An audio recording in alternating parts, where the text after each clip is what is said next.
Educación, educación y más educación. Por eso la Academia Naval que están promoviendo y que promueve mi amigo Haroldo, indudablemente tiene que tener todo el apoyo nuestro.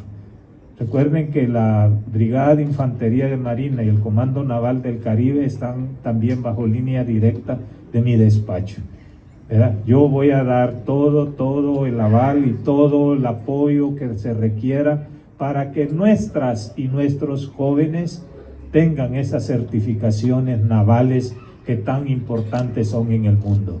Recuerden ustedes que nosotros tuvimos la flota mercante de Centroamérica, Flomerca. Ya teníamos 5 barcos en la década de los 70. Si hubieran sido visionarios a esos hombres y mujeres, ahorita estuviéramos en el mundo con 1.500, 2.000 a 3.000 barcos diseminados en el mundo.